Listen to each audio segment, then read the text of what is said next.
the 19th day of Vlogmas, 19th of December 2022. It's a Monday. Normally I have Mondays off, but it's the last Monday before Christmas, so I'm going to work in the shop. It's about, I think it's about 10 to 8. It's really dark still, but it's considerably warmer. I've got all my thermals on still, but I didn't have to have my dressing gown over the top, which is handy. It's nice not to be freezing cold all the time. I've got a thank you to say. I had an order on my website from Jags, I think that's how it's pronounced. Thank you very much. I'll pack that and get that to the post office today. Shall we do the advent calendar? Shall we do Marks and Spencer's first? So I'm looking at 19. There it is. 19, is there any writing? Can't see any. It's a little job. Glasses, that's what I'm going to need. Pray Beauty, is that how it's pronounced? Pray. Aegis Eye Tight Uplifting Serum. Firms and smooth. I can use that all over my face, can't I? Yes, nice. I've said before, I have to be a little bit careful with things like around my eyes, just because I sometimes get bad reactions, but I'm sure it'll be fine. Just got to be careful. Oh, where's my other rabbit? Oh, it's right behind me. Right behind me. Da da da da da. 19, there we go. On the bed. 19.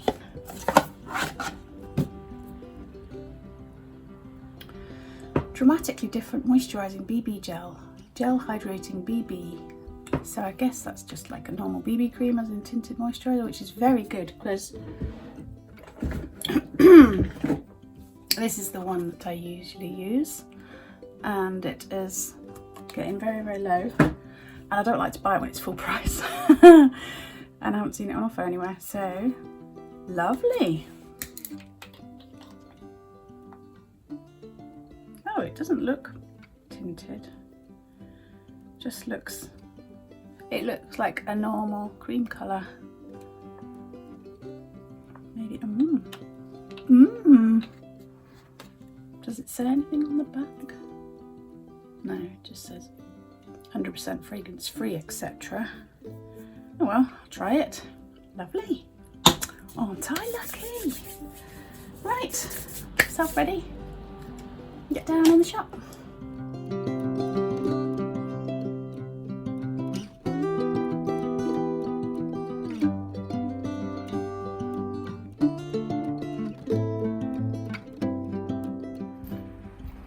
It's about 8:30 and the condensation on my windows is the worst I've ever known it. Can you see it?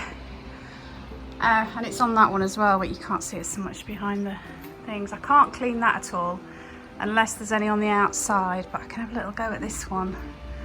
So I'm going to put my blinds out and see what I can do. So I've been out with my trusty squeegee thing and a towel, and I did them all, but they're already starting to condense up again. I've literally just cleared them, and you can see that one is starting to condense again, so I don't know, really fighting a losing battle there unless I keep going out with my squeegee thing and a towel all day. Yeah, mad! I've never known that, condensation on the outside like that. Right, I've got a parcel to pack. I need a big coffee. Obviously need to run to the post office, so I better get moving. It's 9:30 and the shop is open. I went and had a chat with a fellow shopkeeper for a little bit, so it's one a bit later, but I've got my coffee. I'm going to sit and make my list and get myself prepped for today. I've had to prop my door open in the hope that, because the window is totally condensed up again, that one, so hopefully having my door open will help equalise the temperature or something. I've got the door open, so if I suddenly stop, you know what it's about. So I thought I'd read out this, I'm not sure if it's a memory or a story, but it's from William, and it's a nice little story, so I shall read it out now. During the Second World War, a school friend and I lived in an English country village away from most of the bombing, my friend had a cousin who was about 10 years older than us. He had a hobby of breeding racing pigeons. One day this cousin was conscripted into the army to take his turn in the war. My friend was left to care for the pigeons. Each day he would feed them and let them go for a flight. A few years later, the cousin returned home a changed man. Still having a love for his pigeons, he built them a new home, a beautiful house with a drop-down front. Soon he was racing his pigeons. Soon he was back racing his pigeons.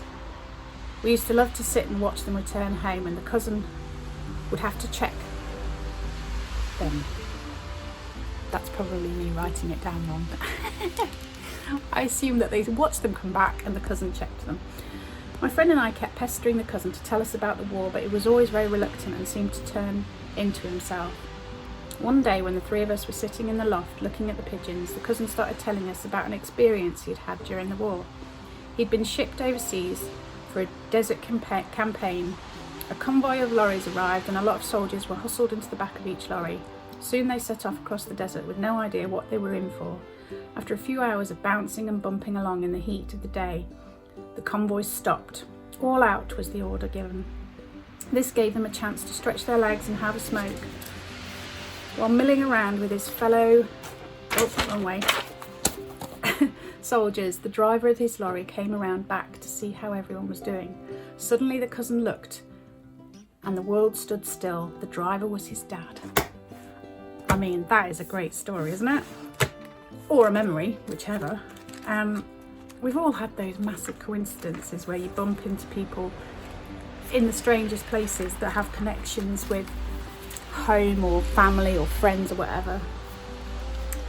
I love coincidences, but is there such a thing as a coincidence? Discuss. It's 12 o'clock, it's very quiet, but never mind, it's an extra day. I've just placed an order for some of the cards that I sell because I'd had an email to say that their prices were going up in January, so it kind of makes sense to do an order now. So I've just done that. I'll show you.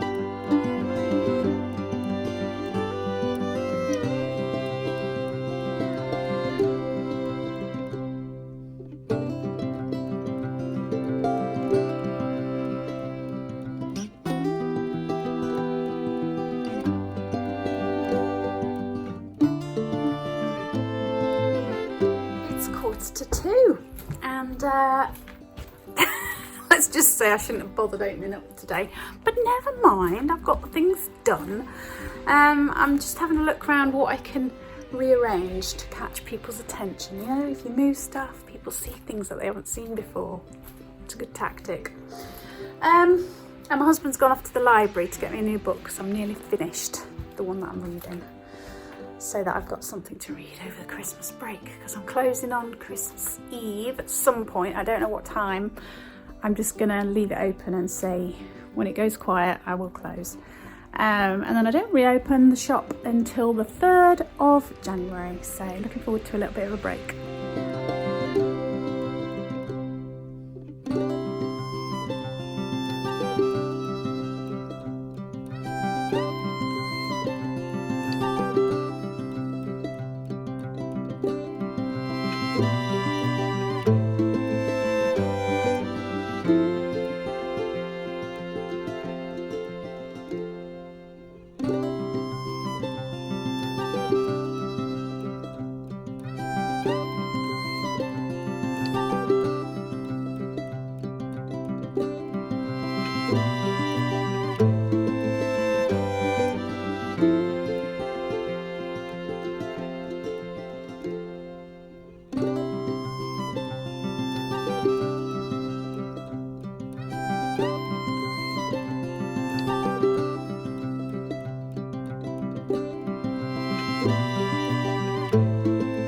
I'm going to get serious with you for a little while.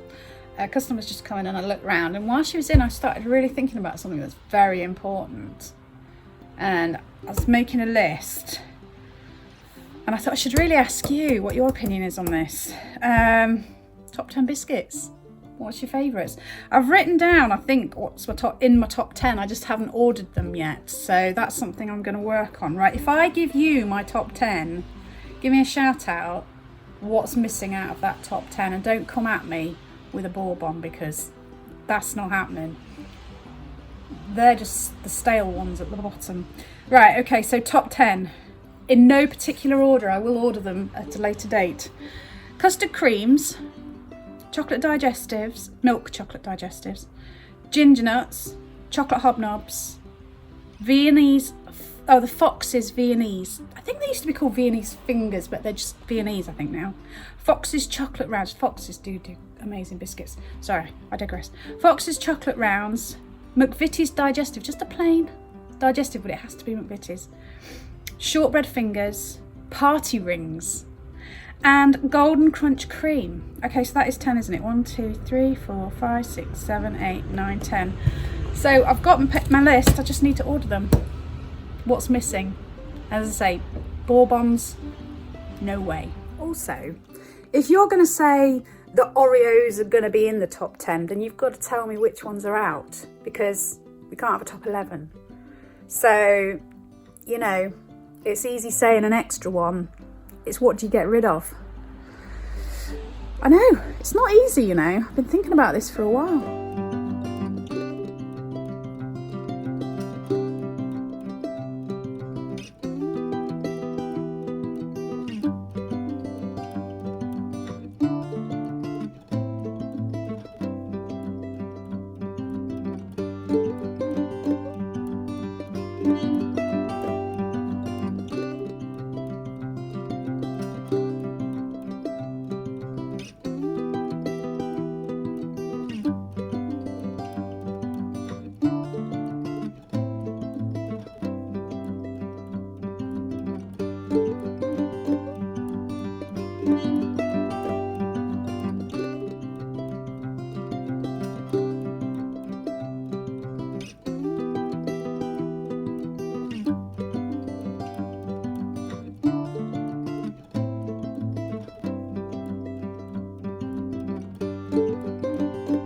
Like the video that my husband sent of Jenny. He threw a treat and she looks, well, I mean, she takes it at the end, but she's hardly like excited. She makes me laugh.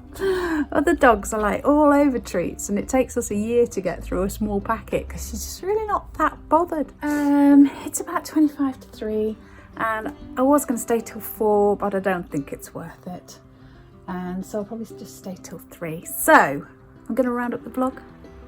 Thank you very much for watching. Make sure you join in with the comments. If you've got no opinion on biscuits, well, I don't know what you're doing here, but leave us an emoji instead. If you haven't subscribed, because I think there's 40% of you that haven't subscribed, get on it. And thumbs ups for Jenny. Take care, stay safe, stay warm, and I'll see you tomorrow.